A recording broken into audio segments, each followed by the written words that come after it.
Hello hi my dear students. आपकी second video idioms की start होने वाली है। 11 से लेकर 20 तक जाएगी। फिलहाल यहाँ पे 6 दिए हुए हैं, फिलहाल आगे ध्यान दें। ओके, आज आपका ज़्यादा समय वेस्ट नहीं करेंगे क्योंकि आप सभी को पता है कि time is a valuable things. So I let us start. तो देखते हैं a bone of contention. A bone of contention मैं जब पहले ही बता चुके हैं कि आपके इंटरमीडिएट एग्जाम के अकॉर्डिंग वहां पर आपको सिर्फ इतना आपको एडियम्स दिया होगा, वो भी 3 एडियम्स मिलेंगे वहां पर, जो तीनों कंपलसरी होंगे। तीनों को आपको एक एक एग्जाम्पल यूज करना होगा। लेकिन यदि हम पीसीएस या अदर कंपटीशन लेवल के एग्जाम के अकॉर्डिंग देखें तो आपको सिर्फ वहां पर इसकी सेकंड मीनिंग देखनी होती है। लेकिन हम आपको दोनों टाइप्स बताने वाले हैं, with easiness method and reasonable method. Okay, तो देखते हैं। देखिए, a bone of contention. A bone का मतलब जानते हैं वैसे क्या होता है, हड्डी होती है। वैसे कंटेंशन झगड़े से लगाते हैं तो इसका वैसे अर्थ निकलेगा झगड़े की जड़। लेकिन अब इसकी सेकंड मीनिंग क्या होगी, ध्यान देंगे थोड़ा। सेकंड मीनिंग क्या होगी, कॉज ऑफ डिस्प्यूट। हालांकि मुझे सेकंड मीनिंग अच्छी तरह पता होती है, फर्स्ट मीनिंग तो नहीं पता होती है क्योंकि उसका कुछ लिखा कुछ और होता है, अर्थ कुछ और होता है। इसलिए इसके लिए हमें क्या करना, जैसे कि मैंने बताया आपको एक एग्जाम्पल यूज करना है। तो एग्जाम्पल आप खुद ही माइंड में, क्योंकि एग्जामिनर या फिर एग्जाम बोर्ड यही कहता है कि आपको एग्जाम मतलब बच्चे खुद अपनी लैंग्वेज में ही उसको यूज करें। ठीक है, तो यहाँ पर क्या होना चाहिए, सेंटेंस में कुछ सोच सकते हैं आप, जैसे कि ए बॉर्न ऑफ कंटेंशन, यानी इसका मतलब क्या होगा, अर्थ होगा झगड़े की जड़। तो इसके लिए कोई एग्जांपल है, जैसे कि इससे पहले भी हम एक और बता चुके थे, इसी का ही था, उसका भी यही मीनिंग था, झगड़े की जड़। तो उसमें तो करवाया था हमने, Kashmir is a bone of contention. Kashmir is a bone of contention between India and Pakistan.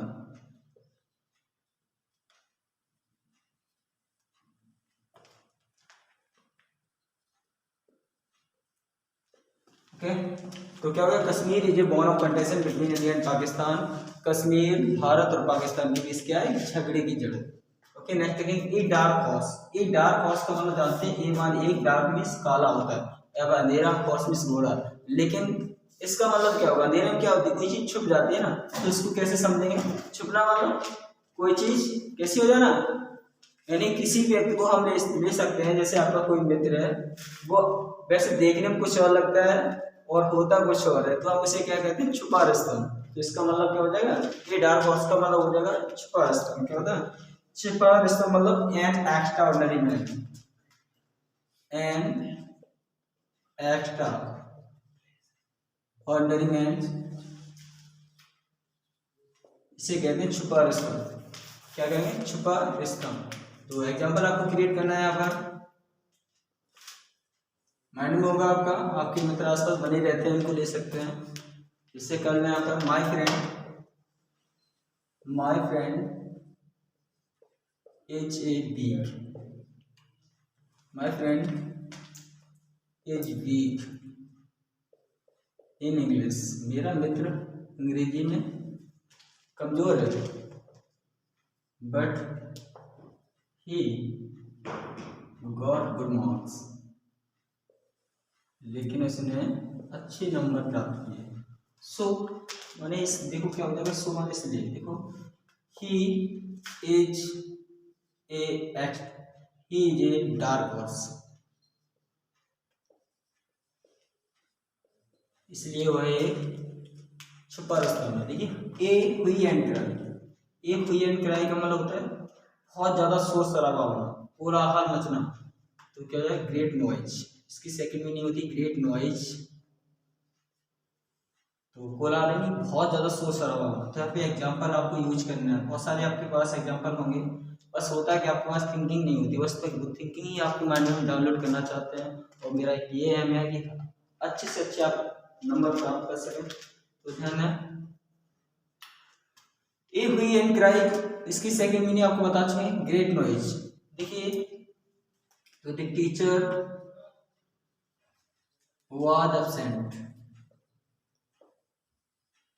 अध्यापक अनुपस्थित थे, सो मान इसलिए देयर इज, देयर वाज आना चाहिए, दोनों पास्ट में ले जा रहे, तो देयर वाज ए हुई एंड क्राई, हुई and cry in the class.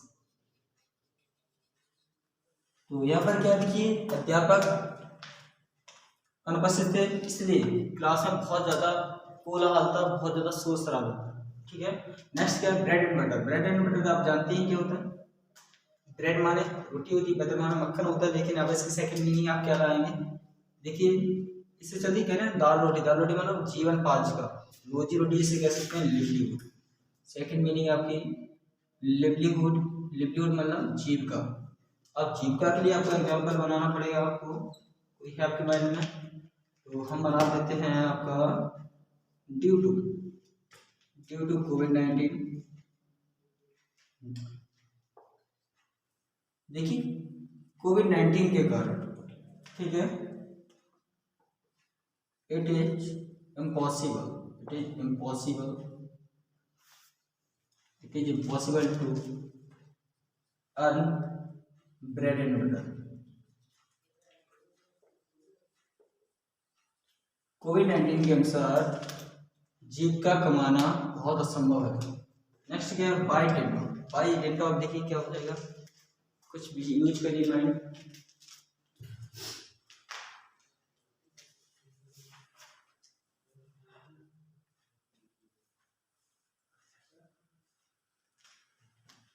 हाँ देखते हैं, कुछ सोचा होगा आपने सेंटेंस बाई डेंट ऑफ। देखिए मैं पहले बता चुके हैं कि कुछ करने के लिए, कुछ पाने के लिए कुछ खोना नहीं पड़ता है, ये लोगों की गलत थ्योरी है। मैं कहता हूँ कुछ पाने के लिए कुछ करना पड़ता है, ठीक है, इसलिए क्या करना है। तो वैसे बाई डेंट ऑफ का मतलब होता है बल से, क्या होता है, बल से, यानी कि बाई फोर्स। नेक्स्ट मीनिंग हो जाए इसकी बाई फोर्स मान हो जाएगा बल से। ओके, तो बल से कोई सेंटेंस बना सकते हैं। तो example, a dacoit looted a cow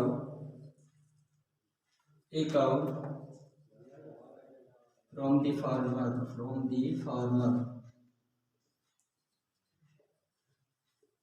by dint of stick।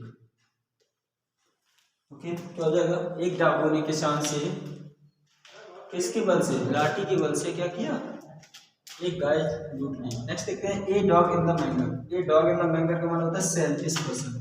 Selfish person आप जानते हैं, आपके जीवन में बहुत सारे मिलते होंगे। सेल्फिश पर्सन का मतलब होता है, क्या होता है, स्वार्थी व्यक्ति।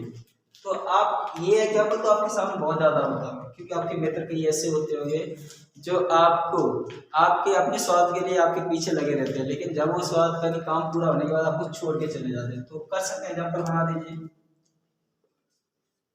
तो यहाँ पे सेंटेंस बना दीजिए, आई हैव मैनी फ्रेंड्स।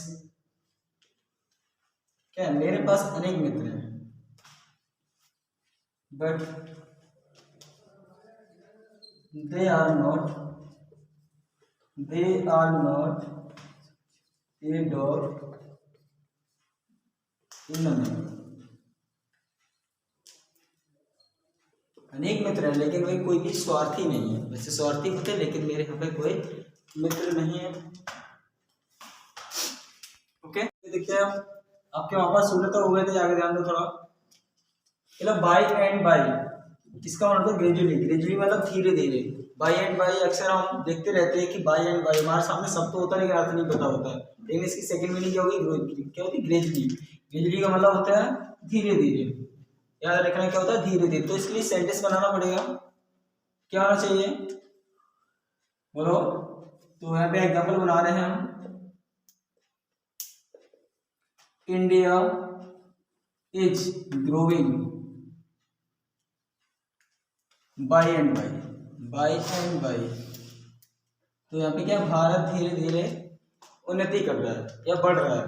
तो देखिए नेक्स्ट आपका एग्जांपल है, नेक्स्ट लिखा है आपका, नेक्स्ट आइडिया में है bring to book. Bring to book का देखिए, ब्रिंग मीन्स क्या होता है, लाना। क्या लाना, बुक को लाना, मतलब कि किसी को सजा देना। सजा देना यानी कि पनिशमेंट देना। तो क्या हो जाएगा, इसका एग्जांपल क्या होगा आपका, bring to book, to punish करना। तो क्या किया जाए, तो द क्रिमिनल वाज ब्रिंग। ऐसा नहीं कि आप जो आइटम दी गई है उसका आप ऐसा नहीं कि फर्स्ट फॉर्म ही लिखें जो दिया है, ऐसा नहीं, इसकी थर्ड फॉर्म भी लिख सकते, सेकंड फॉर्म भी लिख सकते, according to your example. Was bring to book. Okay, next क्या है, beat the air. Beat the air का मतलब देखो, बीट माने होता है पीटना या फिर मारना, द एयर मीन्स हवा में। ये सब हम कब करते हैं, जब हम चारों तरफ से वीक हो जाते हैं, हेल्पलेस हो जाते हैं। ठीक है, टू बी हेल्पलेस होना, कहने का मतलब बिल्कुल असहाय होना, तभी तो हम ऐसा करते हैं। हमें कुछ समझ ही नहीं आता, फालतू में चिल्लाते ही रहते हैं। चिल्लाना होता है कि बीट द एयर, यानी हवा में ही से हाथ पे रहना। तो इसके लिए एग्जांपल आपके पास है क्या, तो सेंटेंस कर सकते हैं, द लाइन वाज बाउंड। तो शेर घायल था या शेर को घायल किया गया था, सुमाने इसलिए, ड्यू टू हंगर, भूख के कारण, ही वेटेड द एयर, इसलिए वह हवा में हाथ पैर मारा। नेक्स्ट एग्जांपल है बॉसम फ्रेंड। बॉसम फ्रेंड तो खूब सुनते हैं, मौसम का फ्रेंड, बॉसम फ्रेंड क्या होता है, फास्ट फ्रेंड होना। फास्ट फ्रेंड मतलब बहुत ही घनिष्ठ मित्र होना। घनिष्ठ मित्र कैसे होता है, आपके पास भी घनिष्ठ मित्र होंगे, तो आप अपने पास ही एग्जांपल ले सकते हैं, क्योंकि तो कह सकते हैं आप क्या कहते हैं, एग्जांपल आपके पास बहुत सारे होंगे। चलो, Soham is my bosom friend. Bosom friend because means क्योंकि,